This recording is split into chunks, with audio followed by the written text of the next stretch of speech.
Assalamualaikum warahmatullahi wabarakatuh. Di sini saya Rizky Nazira Suhat. Sebagai pemateri pertama akan menjelaskan tentang pengertian hukum asuransi. Yang dimana asuransi adalah perjanjian antara dua pihak, yaitu perusahaan asuransi dan pemegang polis, yang menjadi dasar bagi penerima premi oleh perusahaan asuransi sebagai imbalan untuk memberikan penggantian kepada tertanggung atau pemegang polis karena kerugian, kerusakan, biaya yang ditimbul, kehilangan keuntungan, atau tanggung jawab hukum kepada pihak ketiga yang mungkin diderita tertanggung atau pemegang polis karena terjadinya suatu peristiwa yang tidak pasti. Dan objek asuransi adalah benda dan jasa, jiwa dan raga, kesehatan manusia, tanggung jawab hukum, serta semua kepentingan lainnya yang dapat hilang, rusak, rugi, dan atau berkurang nilainya. Sedangkan tujuan utama dari asuransi adalah memberikan perlindungan agar keuangan masyarakat tidak akan terganggu ketika terjadi suatu resiko yang menimbulkan kerugian. Selanjutnya tentang pengaturan hukum asuransi, yang dimana pengaturan hukum asuransi terdapat dalam KUHD. Ada dua cara pengaturan asuransi, yaitu pengaturan yang bersifat umum dan pengaturan yang bersifat khusus. Pengaturan yang bersifat umum terdapat dalam buku 1, bab 9, pasal 246 sampai 286 KUHD, yang berlaku bagi semua jenis asuransi, baik yang sudah diatur dalam KUHD maupun diatur di luar KUHD, kecuali jika kasus ditentukan lainnya. Pengaturan yang bersifat khusus terdapat dalam buku 1, bab 10, pasal 287 sampai pasal 308 KUHD, dan buku 2, bab 9, dan pasal 10, bab 10, pasal 592 sampai pasal 695 KUHD. Pengaturan asuransi dalam KUHD mengutamakan segi keperdataan yang didasarkan pada perjanjian antara tertanggung dan penanggung. Perjanjian khusus asuransi dibuat secara tertulis dalam bentuk akta yang disebut polis asuransi. Menurut ketentuan pasal 250 KUHD, kepentingan harus sudah ada pada saat diadakannya asuransi. Mempunyai fungsi yang jelas dalam hal kepentingan itu tidak beralih kepada pihak lain. Jadi, tertanggungnya tidak terganti. Akan tetapi, jika tertanggungnya terganti, kepentingan beralih kepada tertanggung baru, kecuali jika diperjanjikan sebalik oleh tertanggung lama dan penanggung baru dalam pasal 263 KUHD. Selanjutnya tentang peran asuransi, yang dimana peran asuransi ada 3, yaitu peran asuransi bagi individu atau masyarakat, peran asuransi bagi perusahaan dan dunia usaha, yang ketiga peran asuransi bagi negara dan perekonomian. Baik, sekian penjelasan dari saya. Selanjutnya akan dilanjutkan penjelasan oleh pemateri kedua. Bismillahirrahmanirrahim. Saya Fitri Habibah selaku pemateri kedua dari kelompok 8, di mana di sini saya akan melanjutkan penjelasan dari pemateri pertama. Langsung saja, di sini saya akan melanjutkan mengenai fungsi asuransi. Di sini fungsi asuransi terdapat dua fungsi. Yang pertama itu fungsi primer. Nah, fungsi primer atau fungsi utama adalah pengalihan risiko atau disebut dengan risk transfer mechanism. Nah, fungsi ini sebagai sarana atau mekanisme pengalihan risiko dari tertanggung kepada penanggung atas terjadinya kemungkinan rugi atau rusak yang dialami oleh tertanggung dengan membayar sejumlah premi.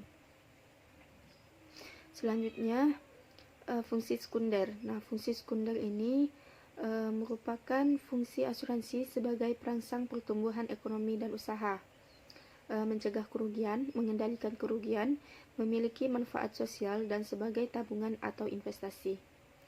Nah, yang selanjutnya berakhirnya suatu perjanjian asuransi. Yang pertama itu karena terjadinya evenement.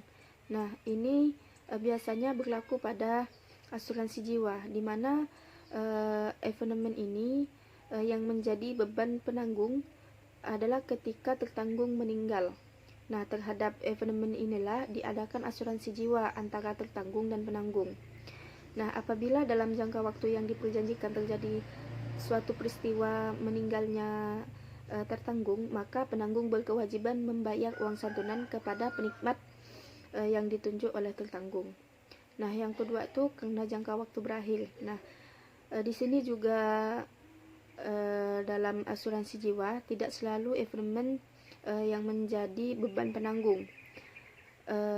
Itu terjadi bahkan sampai berakhirnya jangka waktu asuransi. Nah, apabila jangka waktu berlaku asuransi jiwa itu habis tanpa terjadinya suatu evenement, maka beban risiko penanggung berakhir. Akan tetapi dalam perjanjian ditentukan bahwa penanggung akan mengembalikan sejumlah uang kepada tertanggung apabila sampai jangka waktu asuransi habis tidak terjadi suatu evenement.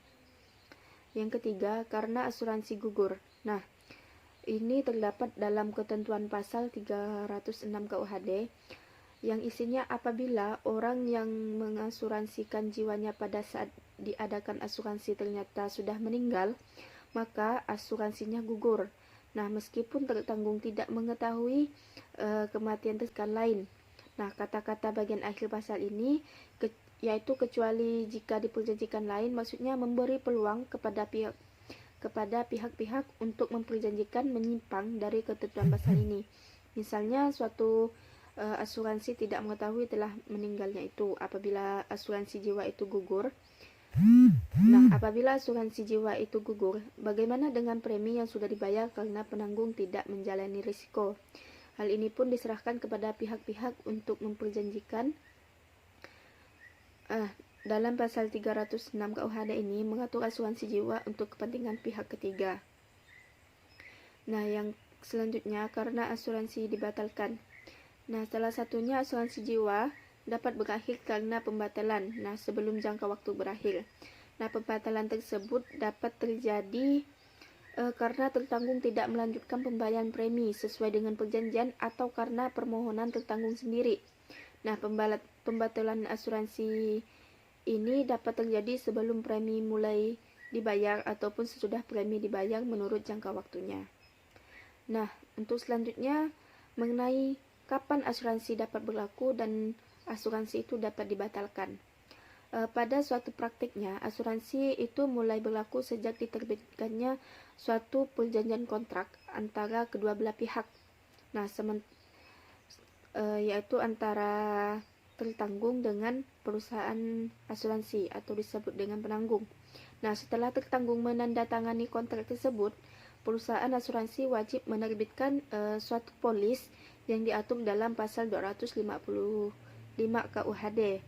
Nah, dalam polis tersebut tertera biaya premi yang harus dibayarkan dan ketentuan-ketentuan lainnya. Nah, selanjutnya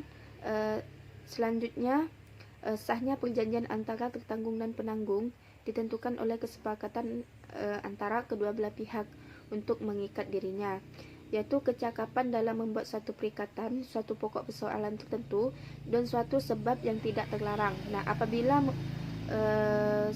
semuanya itu memenuhi syarat tersebut, maka perjanjian asuransi dapat. Nah, apabila suatu syarat tidak memenuhi hal tersebut, maka perjanjian asuransi dapat dibatalkan. Nah, selain dalam pasal 1320 KUH Perdata, ada beberapa dasar hukum yang dapat membatalkan suatu perjanjian asuransi. Yang pertama itu pasal 1 KUHD. Di sini apabila tertanggung memberikan data yang tidak benar atau berbohong terkait dirinya kepada perusahaan asuransi dan perusahaan mengetahuinya. Yang kedua, pasal 282 KUHD. apabila adanya suatu penipuan, kecurangan, atau akal cerdik lain yang dilakukan tertanggung. Yang ketiga, pasal 272 KUHD, yaitu memuat ketentuan bahwa tertanggung dapat membebaskan perusahaan asuransi dari segala kewajibannya. Yang keempat, pasal 269 KUHD merupakan kerugian yang memuat kerugian yang sebelumnya tidak tercantum dalam perjanjian yang sudah ditandatangani. Yang kelima, pasal 599 KUHD, yaitu objek pertanggungan menurut peraturan perundang-undangan tidak boleh diperdagangkan. Nah, sekian dari penjelasan saya beserta pemateri pertama. Kurang lebihnya kami mohon maaf. Wabillahi taufiq wal hidayah. Wassalamualaikum warahmatullahi wabarakatuh.